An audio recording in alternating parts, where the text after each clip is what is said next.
छात्र राजनीति के उपज। और बता दें कि सन 2003 से ये 2025 हो गया, यानी कि पूरे 22 साल का पॉलिटिकल कैरियर एक कांग्रेस पार्टी के छोटे से कार्यकर्ता से लेके आज कांग्रेस कमेटी के जिला अध्यक्ष हैं। गोपालगंज के मूल निवासी हमारे साथ ओम प्रकाश गर्ग जी बैठे हुए हैं। आज इनसे पॉलिटिकल कैरियर और प्लस फैमिलियर बैकग्राउंड और साथ ही साथ इनके एजुकेशन पे चर्चा करेंगे, ताकि आप लोग भी जान सकें कि इन दिनों हर चौक चौराहे पे, हर गली में और हर सड़कों पे इनके पोस्टर लगे हुए हैं। तो आखिर गर्ग साहब हैं कौन? आज हमारे साथ ओम प्रकाश गर्ग जी हैं। सीधे लेके चलते हैं। सबसे पहले तो स्वागत करेंगे, फिर इनसे बातचीत करेंगे। बहुत बहुत स्वागत। बहुत बहुत धन्यवाद सुमित जी आपका और आपके चैनल के दर्शकों का। अच्छा गर्ग साहब, आपने BA LLB किया और उसके बाद से अपने आप को छात्र राजनीति से सीधे मेन विंग यानी कि कांग्रेस के राजनीति में अपने आप को झोंक दिया। BA LLB किए, आपको एक अच्छा वकील होना चाहिए, आप आ गए राजनीति में। देखिए, शुरू से हॉबी जो मेरी रही है वो राजनीति की रही है, सेवा की रही है। जी जी। और अच्छे राजनीतिज्ञ और अच्छे पॉलिटिक्स के लिए जरूरी है कि एक अच्छा लॉयर बनना, क्योंकि हमारे क्यों लॉयर बनना? क्यों मतलब? अच्छा लॉयर होगा तभी तो देश के कानून और सब संविधान की परख रखेगा। जी जी। और यानी कि आपके कहने का मतलब यही है कि जो मतलब अच्छा लॉयर नहीं है वो अच्छा नेता नहीं है।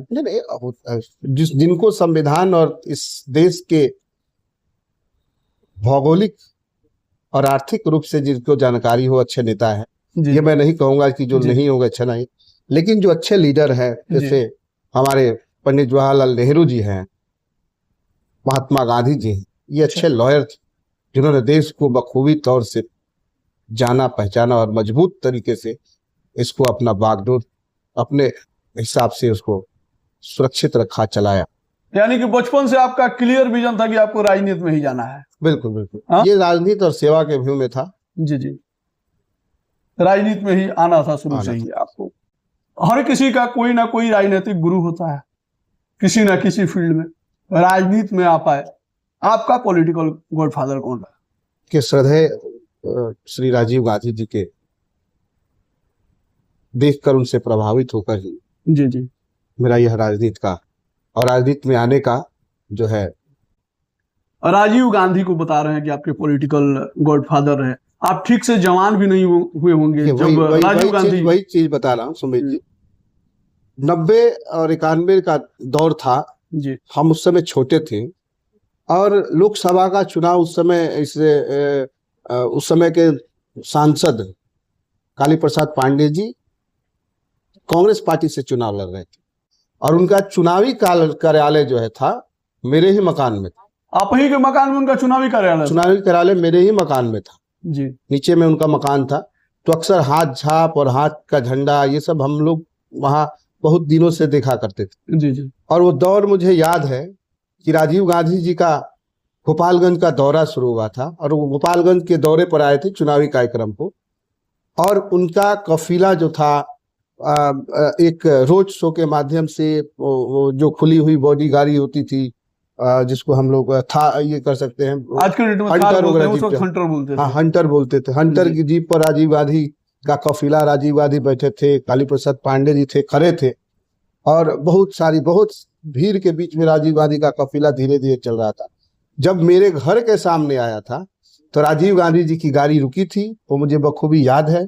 और राजीव गांधी जी ने, जब हम लोग बच्चे थे, अपने घर के आगे ऊपर के छत के बालकोनी से बाहर रोड पर देख रहे थे उनके काफिले को, तो राजीव गांधी जी की गाड़ी हमारे घर के आगे रुकी और उन्होंने अपने गले से 5-7 माला निकाला और हम लोगों के घर के ऊपर फेंका। ठीक है। और यही प्रभाव जो है राजीव गांधी का मुझे उस समय भावुक किया था। हम लोग बहुत छोटे थे उस समय और कांग्रेस के प्रति मेरा जो है झुकाव शुरू हो गया। तो यूं कहा जा सकता है कि अगर मोदी जी आए, मोदी जी माला फेंके तो मोदी जी को प्रभावित हो जाएंगे। देखिए, विचारधारा की बात होती है। विचारधारा की बात होती है कि आप किस विचारधारा के हैं और कहाँ हैं, उसकी बात। तो यानी कि समय कांग्रेस में ही जी पूरा परिवार मेरा कांग्रेसी रहा।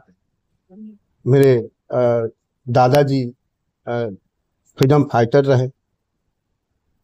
तो इससे होता है कि हमारी विचारधारा शुरू से ही कांग्रेसी रही थी और प्रभाव भी और हमारा लालन पालन भी उसी विचारधारा।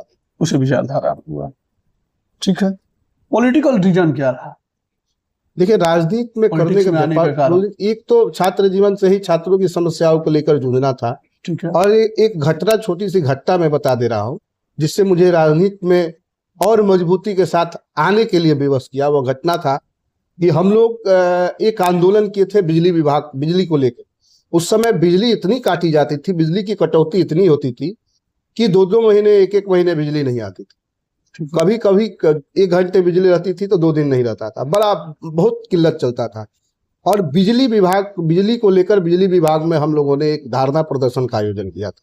उस समय गोपालगंज नगर थाना में एक बड़े रसूख वाले नगर इंस्पेक्टर साहब बैठे थे। उनका नाम था महेश। और महेश सिंह का वो कहना आज भी मेरे कानों में गूंज रहा है कि उस घटना को लेकर जब हम जितने लोग उस आंदोलन में थे, उनकी गाड़ी वहां पहुंची थी और महेश सिंह जी ने कहा था कि सारी नेतागिरी तुम्हारा छुड़ा देंगे, कुर्ता पजामा तुम्हारा उतार देंगे। अच्छा। और पेपर कटिंग के माध्यम से महेश सिंह जी ने जितने लोग वहां, जितने आंदोलन कर्मी थे वहां, सब पर बाय नेम FIR कराया था। और वही घटना हमको राजनीति में लाने के लिए बखूबी। और उसी दिन से मैंने ये प्रण किया था कि आपने हमें कहा है कि कुर्ता पजामा उतार देंगे, और मैंने उसी दिन प्रण किया कि आज के बाद मैं कुर्ता पजामा छोड़ के पैंट शर्ट पहनूंगा ही नहीं। यही घटना जो है हमें राजनीति में और बल देता है। इसी घटना का चलते हम, यानी कि कुर्ता पजामा ना उतारने के लिए राजनीति में आप आ गए। बिल्कुल। अच्छा, ठीक है। आपकी हॉबी क्या रही है शुरू से? देखिए, हॉबी वही सेवा और राजनीति। सेवा और राजनीति रही है, इसके बगैर आप कुछ नहीं है। फुल्ली टाइम राजनीति है, फुल्ली टाइम सेवा है। ठीक है। अगर पॉलिटिक्स में नहीं होते गर्ग साहब तो कहाँ अच्छे लॉयर होते? अच्छे लॉयर। अगर कांग्रेस पार्टी ही नहीं होती तो क्या हम और आप गुलाम होते? हम और आप गुलाम होते। बिल्कुल। कांग्रेस की देन है कि आज हम लोग स्वतंत्र हवा में सांस ले रहे हैं, आजाद भारत में सांस ले रहे हैं। अपनी बात और आप, हम अपनी बात और आप अपनी बात खुली आजादी से कह रहे हैं। ये कांग्रेस की देन नहीं होती तो आप और हम गुलाम। आप और हम गुलाम। ठीक है। फ्री टाइम में गर्ग साहब क्या करते? फ्री टाइम तो एक तो पहले मिलता नहीं है सेवा भाव के बाद से, लेकिन जो भी समय मिलता है उस समय में परिवार है और बाकी समयों में किताब है। यही हमारी दुनिया है। यानी कि परिवार और किताब की दुनिया है, और साथ ही साथ आपकी आंदोलन और सेवा इसी में कंटिन्यू लगे रहते हैं। यही है। अच्छा गर्ग साहब, राजनीतिक गलियारों में चर्चा है, ठीक है, कि पुराना धनी आदमी व्यक्ति हैं गर्ग साहब, उनका पूरा परिवार जो है काफी मतलब मजबूत बैकग्राउंड वाला रहा है। और राजनीतिक गलियारों में मतलब ये भी चर्चा है कि गर्ग साहब अगर चुनाव लड़ रहे हैं तो सबकी हवा टाइट कर देंगे। देखिए, एक तो धनी के रूप में अगर कहें तो यह मैं दावे के साथ ठोक के कहूंगा कि व्यवहार का धनी हूँ। अच्छा, व्यवहार के धनी है। व्यवहार का धनी हूँ। छोटा हो या बड़ा, सबके साथ खड़ा रहता हूँ, सबकी समस्याओं के साथ खड़ा रहता हूँ। यही मेरा अपना कमाया हुआ धन है। और इसी धन के डर से बाकी लोगों को लग रहा है कि आएंगे तो चुनाव में खेला खराब हो जाए। गोपालगंज में तो पूरा पोस्टर हुआ है, बने पड़े हुए हैं। आप जहां देखिए वहां पोस्टर लगा हुआ है। हम तो वो तो पोस्टर है। हम तो चौपाल के माध्यम से, अपने कार्यक्रमों के माध्यम से लोगों के दिल तक जाने का प्रयास कर रहे हैं। बड़ा पैसा खर्चा होता होगा जी? अरे कहाँ नहीं खर्चा होता है सर, लेकिन पार्टी है, पार्टी के लोग हैं, पार्टी के समर्थक है, आप हैं, हम हैं, ये सब एक यूनिटी है। इतना पैसा लाते कहाँ से हैं गर्ग साहब? कोनो 2 नंबर का धंधा करते हैं का? देखिए, अभी तो आप विपक्षों वाला बात बोल रहे हैं। नहीं तो मान लीजिए कि अगर विपक्ष का सवाल है तो हम करेंगे। इसके लिए तो आपको इनकम टैक्स डिपार्टमेंट में होना चाहिए ताकि आप ये कर सकें। लेकिन खैर, आपको मैं बता दूं कि कभी मेरा प्रोफाइल में ITR का प्रोफाइल पता कीजिएगा तो आपको पता चलेगा कि पैसा कहाँ से आता।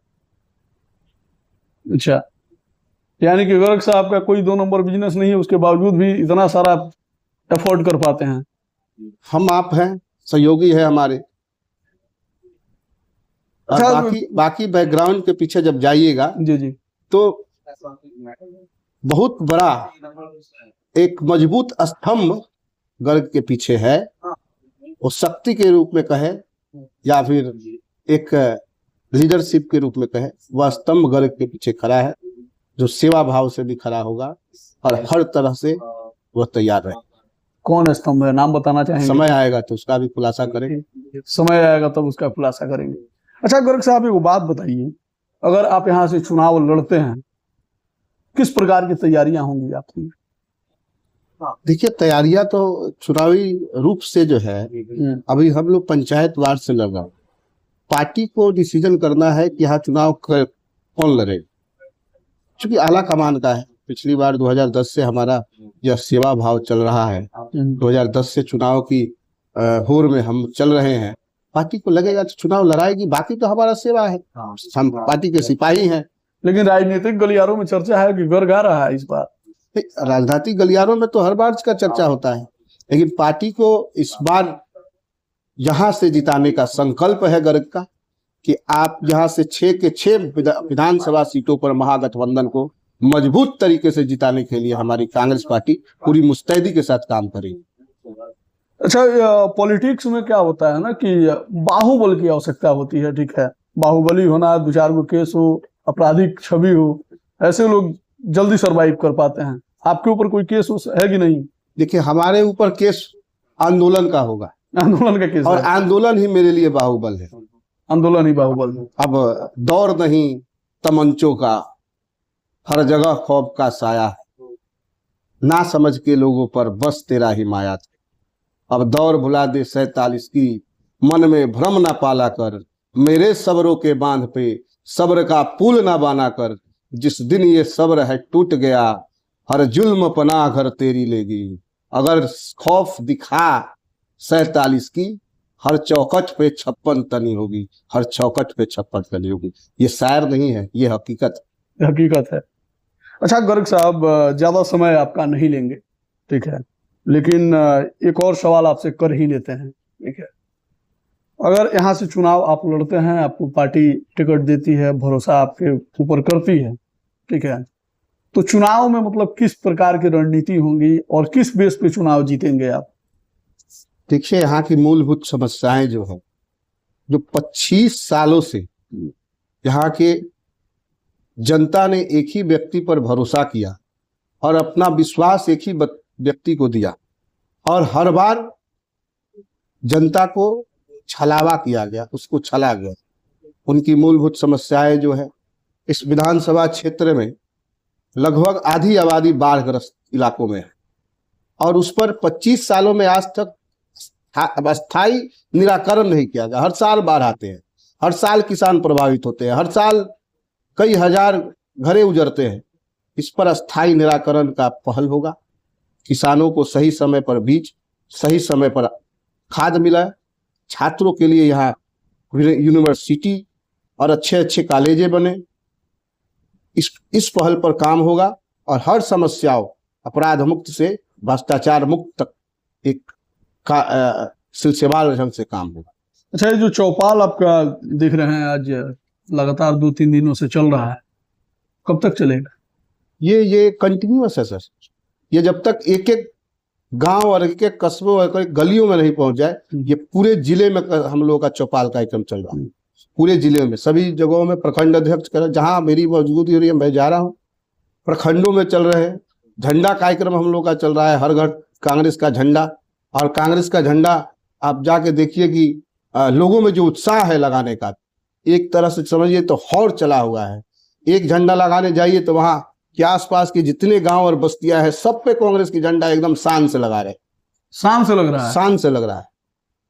और हम लोग का जो लक्ष्य है आने वाले समय में, कि हर घर कांग्रेस का झंडा ये जिले में सबसे अधिक घरों में और अधिक लोगों तक पहुंचेगा। अच्छा, आपके प्रतिद्वंदियों का कहना है कि जब से कांग्रेस के गोपालगंज के जिला अध्यक्ष ओम प्रकाश गर्ग बने हैं, तब से पार्टी जिला में और मजबूत हुई। तो अगर विपक्ष कह रही है, मेरे प्रतिद्वंदी अगर कह रहे हैं, तो कहीं ना कहीं उनके मन में भय है। मैं चुनाव तो अभी समय है, काफी समय है, अभी से तैयारी में लगे हुए हैं। पार्टी को सबसे पहली प्राथमिकता हमारी है कि पार्टी को बूथ स्तर पर खड़ा करना और बूथ स्तर पर लड़ने लायक बनाना, बूथ पर जीतने लायक बनाना, ताकि हम 6 के 6 सीटों पर अच्छे से चुनाव लड़ सके, सहयोगी दलों को चुनाव जिता सके, खुद भी चुनाव लड़े और सही महागठबंधन की पूरी सीटों पर 6 की 6 सीटों पर हम लोग विजय हासिल करें और बिहार में महागठबंधन की सरकार बने। अच्छा, प्रेजेंट में अभी जैसे कि मान लीजिए आपके पॉलिटिकल गॉडफादर तो खैर श्रद्धेय राजीव गांधी जी रहे हैं, ठीक है, अभी वर्तमान में आपके आइकॉन कौन है?